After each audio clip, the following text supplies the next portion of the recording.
But we never beat Alabama.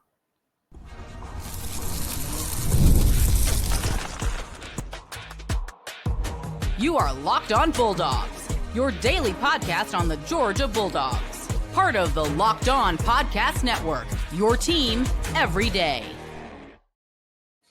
Welcome back, everybody. This is Locked On Bulldogs, part of the Locked On Podcast Network, your team every single day, your number one source for all things Georgia Bulldogs. We are the biggest podcast sports network in the world. Glad you are here. Today's episode brought to you by FanDuel, FanDuel.com. More on them in a moment. Today, we're talking about picks. We're talking about official predictions for the Georgia-Alabama SEC championship game, in which Georgia stands no chance. I have been assured. Still coming in. We never beat Alabama. Never in the history of the world beat Alabama. Never do it. By the way, Alabama, I'll trade you. You win every regular season matchup. We'll take care of postseason from henceforward. How about that? You want to? Today we'll make that deal. Jump on that. We're going to talk about that. We're going to talk about other big games, notable. Let's see if Alabama loses this matchup. They ain't in no postseason, Clint. This is the only postseason they'll be experiencing because after all the players opt out for the Outback Bowl, they're not going to really be able to field a full squad. I don't know if you know how footballing works. Okay. But you need the players on the field to produce and execute. We're going to talk about that game. We're talking about other notable games as we look forward to this weekend. Locks around college football. Daniel, it's time to give our official predictions. It is. Which is it's not a great feeling. Let me just no by a couple of news agencies how we felt about. They had the audacity to ask us how we feel about this game. How we feel about this game is like we do every other Georgia game. Don't ask me my feels. They will come out in rapid succession in one of two ways: hurtful words, or things that hurt my body. Either one. This is how the feels. Rage and anxiety. That's as simple as I can sum it up. It's a Georgia-Alabama game, Clint. So how could I feel good about it? All jokes aside, how could I feel good about it? If you're going into this game with a level of confidence that makes you sit back and kick your feet up and be like, hey, we're here to enjoy the game. I don't know what kind of fan I envy your naivety. I am genuinely jealous. I would pay a lot of money for it. Yes, to be able to turn my brain off the way that you can, clearly. That being said, I don't pick games. I don't pick games based on history, right? Like that's not how it works. Do you know why Alabama beat us earlier this year in Sanford Stadium? It was very apparent to those who watched. Go ahead. Because they were way better than we were. Not like I understand it was 24-21. They were way better than we were in that game, period. They were the better football team. So that's why they won. They didn't win because Kirby Smart, Juju, some kind of 9 out of 10, some type of we can't win the curse of Nick Saban. We can't do that. That's not why they won because our defense was inept. Fell on our face. And our offense was woefully inconsistent. They were the better football team in that game, period. Yeah. Their defensive front dominated our offensive line. We could not pressure their quarterback to save our life.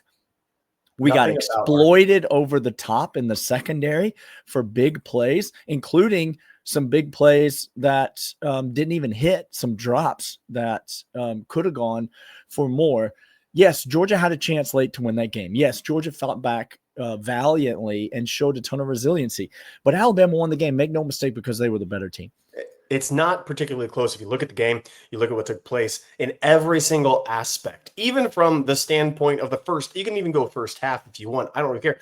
Coaching wise, Glenn Schumann was outcoached by Kalen DeBoer and Grubbs in a massively apparent way. The number of times that we were caught looking elsewhere. Our eyes were out of focus. Our assignment was out of focus. But not only that, the schemes didn't align. It felt like it was 2 years ago in Tuscaloosa, in which the outside run got to do what it wanted to all day long because the defense was not prepared for it. And Milroe was all over the place. Jalen Milroe was all over the place doing what he wanted. This is not the same team as that. Like, in any way, shape, or form. I think the only consistency we have from that game to this game is, I thought, for all intents and purposes, because the offense was ineffective, Bobo called a pretty good game first go around with the limitations he had. But again, he's calling a different game than he was earlier in the season. Straight up. He's got a different team than he did earlier in the season. He's got a different quarterback. Offensive line. He's got a different offensive line. He's got a different, more experienced quarterback. He's got he's got different weapons out wide. He's got different weapons in the backfield. It's a different Nate Frazier now than it was. By the way, Nate Frazier right now, he has two running backs ahead of him that are graded higher than he. And that's Jeremiah Love and that's Ahmed at Missouri. Those are the two running backs that are higher graded than the elite, and we're talking elite, Nate Frazier right now. I think if you're going to get behind Georgia in this game, then you have to believe that Georgia has dramatically ascended this college football season and gotten better, and that Alabama has either plateaued or slightly descended during this college football season. So the question, Daniel, do you believe that? Absolutely, I do. I absolutely believe that. I'm going to lay 2.5 because Georgia's a better team than Alabama right now. And I think they're going to win the game. And so if I can lay less than a field goal, then I'm absolutely going to lay less than a field goal. And so what I did is earlier in the week, I laid 2.5 and I placed a sizable wager on FanDuel. And then I went back and I laid 2.5 again. And I placed another sizable wager on FanDuel.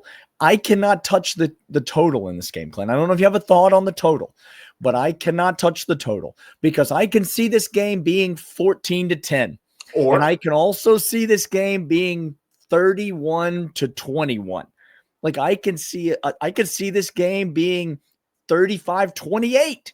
Like I could see a lot of different outcomes in this game. Alabama has been struggling offensively. Very. But they racked up a lot of yards, just didn't score against Oklahoma. So, yes, they haven't scored more than, 24 points against a Power 5 team since mid-October or something like that, over a month. Long time. But a month and a half or something. But there have been decent offensive performances. They just haven't resulted in a ton of points. I could see Alabama. I know you're on the Alabama will not score 20 points in this game, and I'll let you defend your position. I can definitely see a scenario where this is a shootout. I can see a scenario where this is a rock fight. I think more times than not, Georgia's going to win this game by 4 to 10 points. And this is okay. I've done it before. I'll do it again. Give me 3 buckets. I'll give 3 scenarios for this game. Okay. Yeah. And these are the 3 likeliest. I'm going to throw one out. Yeah. I don't think Alabama blows the doors off of Georgia. I think that's absolutely a scenario in this game. I see. You think that's a scenario? Yes, 100%. Okay. Do you think Georgia can blow the doors off of Alabama? Is that a scenario you see in this game? 35-14. You don't see that being a scenario. Give me blowout. Give me a margin of blowout. 35-14. Like, does it need to be 20 points, 21 points for it to be a blowout? I'm saying like 3 possessions. Georgia's not going to win this game by 21 points. There's no scenario. Okay, fine. Let's go with your scenario. Let's go with your buckets. Alabama beats us 40-14. Yeah. Option 1. Option 2 would be Georgia winning 21-24. Yeah. Okay. Option 3, in your mind, is that Alabama wins 24-21 in that case? No, I would never think that there was a chance that Alabama could beat Georgia in a close game, Clint. I mean, literally every game that these two teams have played have been inside of a touchdown. Like, I think it's like Yeah, like Yeah, over and crazy. over and over Okay. again. So yes, a close game either way is the most likely scenario.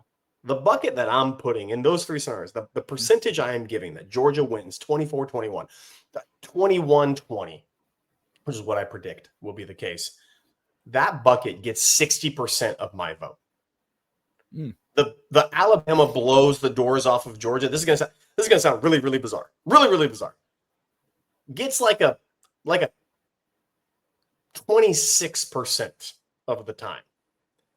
Alabama winning a close game is 24% of the time. Like 50%. So you don't think if this game's close, Georgia wins? I think if this game's close, Georgia wins. This is what I'm saying. This is what I'm trying to say. So 50% of the time, I won't say it's 50% of the time Georgia wins a close game, 21-20.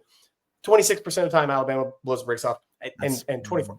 Give me a majority of the time that Georgia's going to win this close game, Daniel. Yeah, but you're not going to lay the points because your official score prediction is 21-20. I'm saying it's closer than a field goal. It's uncomfortable win. Here's what I'm trying to say to you. If that is the case, are you prepared to fly to New York and retrieve my body? Because if it's 21-20, Clint, it is what it is at that point. It'll either be natural causes or it'll be something else. This man is like when you're hunting and you say, what do you do when you come across a grizzly? Yeah. Nothing. You accept your fate that God has given you. So Daniel how much more can one person endure? 21-20 in an SEC championship game against Alabama. You have just described a literal nightmare that I think I've had. We both think Georgia's going to win. I'm laying the points. Clint's not going to lay the points. Neither of us are touching this spread. We'll be back tomorrow, by the way, with more thoughts on this game, lots more insight and analysis on this game. We're going to get some other conference championship games around college football, but first these. And these are, in fact, Aura Frames. Daniel, right now, Aura Frames is helping our people out in a big way. Yeah. The holidays are official here. Gift hunting season. Guess what? It's on. Aura Frames is a gift that delivers every time. It's not just something you wrap. It's a way to share memories. Aura isn't your average picture frame. You can preload the frame with photos before gifting it so that when they plug it in, the memories are already there. No apps to figure out, no setup, nothing like that. Instant smiles. Look, if you're going to gift this to somebody, you have a significant other, you have a grandparent, you have a parent that wants to This is the number one grandparent gift in the history of the world. Literally, it was made for them. Go get Grammy what she needs. Limited time. Save on the perfect gift visiting auraframes.com. $35 off Aura's best-selling Carver matte frames. Named number one by Wirecutter by using college at checkout. That's auraframes.com. Promo code college. This deal is exclusive to listeners, and frames sell out fast. So order yours now. Get in time for the holidays. Support the show by mentioning us at checkout. Terms and conditions apply, but that's not it, Daniel. We also want to let you know about our friends over at Georgia. Right now, it's open enrollment time. Daniel, have your health or your family needs changed Georgia lately? Access. Yeah. Georgia's got you covered. Georgia Access is our state's marketplace for Georgians to compare, apply, and enroll in health insurance plans that offer the best value for their individual needs. Open enrollment is happening now. Visit georgiaaccess.gov today. Georgia Access, health insurance for Georgia by Georgia. All right.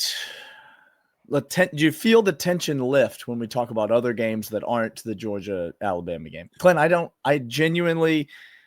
I'm excited, I guess, for this SEC championship game, but it's like when you see somebody else, a cop tailing somebody else. Mm-hmm. Ain't me. I'm over here. I'm doing 10 over. I don't really care. I'm taking a right now. Taking a right. Go that way. Let's start in the Big Ten, Clint. It's the biggest game that's not the SEC championship game. It's number 1 versus number 2. It's Ohio State versus Oregon. The line is currently sitting at 4.5 points, somewhere in that neighborhood. Clint, do you have a lock in this game? Well, hold on. You said the spread is 4.5. Oh, I'm sorry. I should have given you the total. Is that what you're saying? You should give me not only the spread, but you should tell me who the points are going to. Oh, I'm sorry. Ohio State is favored. Okay. If you didn't know that Ohio State was going to be favored in this game. Yeah, you're right. No, you're right. It's not great audio. Ohio State is favored by about 4.5 points, depending on where and when you get this at our friends over at FanDuel right now. It is 4.5. The over-under is 47.5, Clint. Do you have a lock in this game? Because I definitely do. So you're going to join me. You got two. You got a two-pack. I got a two-pack. You got a double barrel. Why not? All right. If well, one's good, fire them off. Yeah. I'll tell you this right now. Sometimes that's true. The people listening to this podcast might disagree. The psychopath fan that is Ohio State fan. Oh, yeah. We love you. Beaten the chest over how great they are. Mm-hmm. Beaten the chest over how incredible their season is. This team is historic. By the way, no one's talking about your historic defense because this just in A, it's not historic. B, they played nobody. You literally have played no one, Ohio State fan. Nobody. You dodged everyone. Everyone. And by everyone, we mean both of the good teams in your conference. You have two good teams in your conference. And you said, and you dodged them. Let's dip. Okay. Let's beat up on the literal cupcakes to the rest of the nation. You call conference games. I digress. Yeah. The psychopath of Ohio State fan is out here saying literal historic best offense, saying should be up there for Heisman. We are just historic defense, Heisman quarterback. 1, he's not a Heisman quarterback. 2, it's not historic. And 3, your psycho tendencies are outdone by one Cignetti. Coach Cignetti is a more dark human than you will ever hope to be. You thought you knew deep waters. You have no idea. Mm-hmm. Indiana about to run over you. I don't mean run you out of the building. Okay. I don't mean put up a huge number, although I think they might. They could. Maybe I'll say that. What I mean is put you in a blender, wrap you around like an anaconda, and not let you breathe for 60 minutes of this game, Daniel. This team, give me Indiana taking the points and give me Indiana on the money line. Absolutely. Without a doubt. Cignetti winning this game. Ohio State's not the best team in the nation. And they're going to show it. But that's not my – look, the money line, I'll sprinkle that in a parlay. But also, this game is not going over. Ladies and gentlemen, this game is not going over. It is under. You like the under. I love the under in this game. Mendoza, by the way, Heisman candidate. Now you can talk to me about Mendoza for Heisman. I'll listen to that because he's a very good quarterback. They have the better quarterback. They might have the same defense. They're comparable. They have a running game. I said let's put them in the same categories. Okay. Good running game, better coach. You heard me, Ohio State. I said better coach. Indiana getting the points plus the under. I'm going to join you on Indiana plus the points. I am willing to I will pay to see Ohio State beat somebody. I just will. If it costs me this bet to watch Ohio State beat down on somebody, then I'll do it. I haven't seen it yet, so I will do it here. So I'm going to take Indiana and the points. I'm going to go a different route with my other bet, though. Ohio State, I don't know if you know this, hasn't allowed more than 16 points all the year. I do know that. An Ohio State fan really wants to remind you of that. They always do. I'm going to go Indiana team total over 20.5. Over 20.5. I think Indiana gets 3 touchdowns at least in this game. And I think that covers the spread for them. But I think their offense is going to be able to move the ball and get some things done against this Ohio State defense. There are 3 teams. Let me just list out the 3 teams. Ohio State, Oregon, Indiana. Those are the 3 teams in the Big Ten. They've got 200 teams in their conference. Those are the 3 that matter. Who's closer in comparability between those 3 teams? Like who's in the middle of it, like the average of all those 3 teams? Yeah, to me, I think right now, I would say Ohio State is barely better than Indiana, who is a good deal better than Oregon. Great. Like, yeah, that's how I would rate it. I like this. I know this. So Oregon is not that good. Ohio State, Indiana, really close. I've watched a comparable team beat the living tar out of Oregon. Like on the road. That game was not close. For on those scored 30, by the way, against Oregon. So tell me about the offense that Ohio State has played that's comparable to Indiana's. And now I'll tell you about a time when Indiana played a comparable defense and they scored 30 and the team total's 20 and a half. It's great. I don't hate that at all. BYU, Texas Tech, Clint. We're going quick on this. We're going lightning round on this. Do you have a lock in BYU, Texas Tech? It's 12 and a half. Texas Tech is laying them, and it's 49 and a half. I don't like it, but I do have a lock. I'm taking BYU in the points. Texas Tech, I think, wins. I think they win. 12 and a half is a lot of points, though, Daniel. So my lock. Kalani Sitake just gave a big middle finger to Penn State, who, by the way, Penn State, are they the new Tennessee? They don't know who. They can't hire anybody. Are they going to have a coach? They literally haven't hired anybody, and they can't hire it. It's I hate this game. I mean, I love it. It's gonna be great. It's gonna be great. But I hate the idea of betting on it. I can't bet on anything in this game.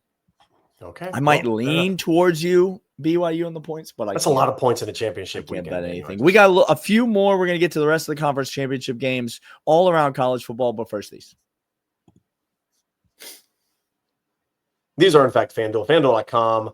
Hey, college football is here. All the lines we are giving you are thanks to our friends over at FanDuel. Get over there right now. Put your hard-earned money where your mouth is, and with real-time live bets, in-game action by every moment, every drive. Everything that's exciting, you can get it on. Live betting is where the game starts to shift. Receiver gets hot, defense tightens up. Momentum is there. Every single thing we're talking about right now. All of these lines come over to you thanks to FanDuel. If you want to get in the right middle of the action this season, visit FanDuel.com. Place your NFL live bets all season long. FanDuel, the game moves fast, and so can you.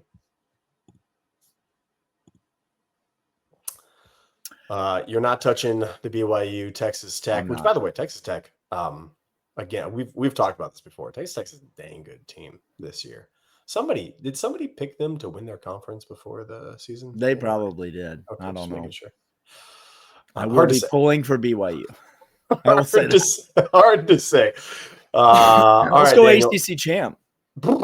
Speaking of two teams that are really good. No, you said ACC championship, so I know you can't have those two. It's exclusive. Virginia and it's Duke, Clint. What if I told you one of these teams is going to make the college football playoff? They have to. Literally. No, they don't have literally, to. Daniel, I was just going to say, literally, they don't have to. No, they don't. Virginia does not have to. No, Virginia will make it. Duke does not have to. Duke. The committee has the committee has said they can do whatever they want ranking wise. Which means, by the way, they could jump Duke. Like based on a win over Virginia, they could jump Duke over James Madison. If they wanted There's a lot of scenarios. Here's what I can guarantee you. Okay. The ACC is getting a team in. If Duke wins and they leave Duke out, Miami will make the playoff. Period. They are not leaving the ACC out of this playoff. I will bet anyone any amount of money on it. Now, it's wild because let me make sure I understand this. How college football and ESPN and the contracts they get receive money is by eyeballs turning on to the game. And if you have an entire segment of the population who is uninterested in college football, they won't tune in for it. Is that what you're telling me, Daniel? That's wild to me. You think Miami or James Madison's a bigger draw? Notice we didn't say more deserving or should get in. No. We just simply said how many eyeballs will be in on it. It won't matter. Virginia's going to win this game. Virginia's going to cover this game. Virginia minus 3.5. Virginia beat Duke earlier this year by 100 points. And they could have scored more. Freaking weekend. They could have scored more. They quit halfway through the game. They did. Easiest one. Lock it up. Duke's defense is the worst unit playing this weekend of any game in any conference. Duke's defense is the single worst unit that will take the field on Friday or Saturday. It's really bad. Lock it up. ACC championship. Let's go to the American. This team's definitely making the play. Now, unlike the ACC champion, we can say the winner of this game, North Texas and Tulane, is definitely making the playoff. Because they're ranked higher than Duke. Definitely making the playoff. And they will keep ascending up. North Texas, Tulane. Do you have a lock in this game in the American? No. Do you have a lock in this game? Yes. You're a sycophant. You're a sicko. I'm taking the number one offense in all of college football, the North Texas Mean Green. This line has moved so much. It's a terrible number right now. North Texas opened as an underdog in this game. They're now a 2.5-point favorite, and it's moving towards 3. By the time you're listening to this, it might already be a 3-point favorite. So I would not lay 3 points with North Texas. Okay. But I would absolutely take the North Texas money line. They have the best offense in college football by some metrics. Like, better than USC's offense, more efficient, more yards, more points.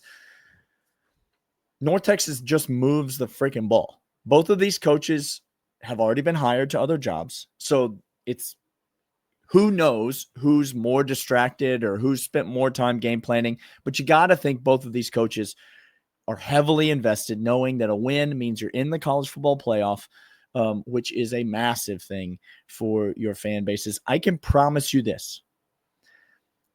If your school hired one of these two coaches, you are praying that they lose this game.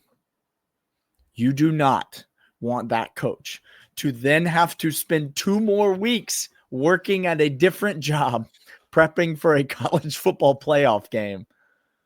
So you are desperately hoping they lose this game. But yeah, I'm locking up North Texas.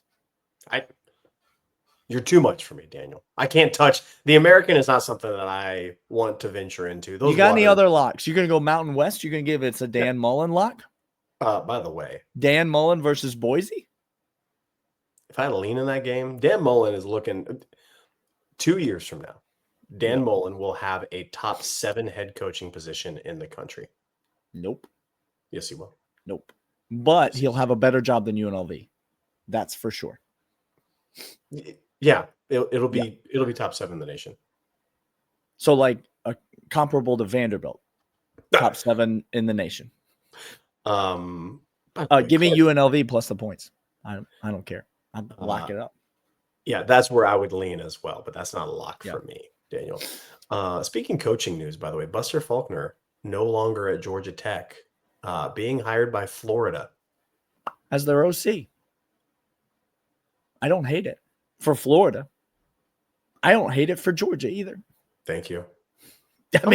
I'm fine with it, guys. I'm fine. Good for Buster Faulkner, because that's certainly an upgrade. But am I scared of Buster Faulkner? Well, we did let the wrong guy go. We kept Mike Bobo and we let him walk. See, sometimes Georgia fans, if you just keep your mouth shut, it's better that way. By the way, Bama fan, thanks for being here. And if you don't like our flavor of fandom, and you want us to have a little bit more of a... That's sad. It's not us. I'm sorry. It's not. We're just not going to do it for you. We're not Jimmy Stein enough for you. And we get that. We understand it. We love Jimmy Stein. Who could be Jimmy Stein enough for you? No one. No one could be. Luke is human garbage, but Jimmy Stein is a lovely human being. We love Luke too. Stop it. No, it's a human piece of garbage. But also, we do love him. We have a lot of friends that are just trash people, but like that's, this is what it is. Look, we have off the rails third segment. If we did a power ranking of all the friends we have that are trash humans, Lord God, Luke would not be top 5. I'll tell you that. We got not top 10. Luke, you're gonna have to try harder. Try harder, Luke. Any more locks, Daniel? No more locks. The lock is I will be watching this game in Manhattan. Continue to reach out. I've heard from a lot of you. Yeah, that's great. If I have not responded to your email, I will respond to your email. But reach out, lockedonbulldogs@gmail.com. Let me know where you're watching this game in New York City, and maybe we can hang out.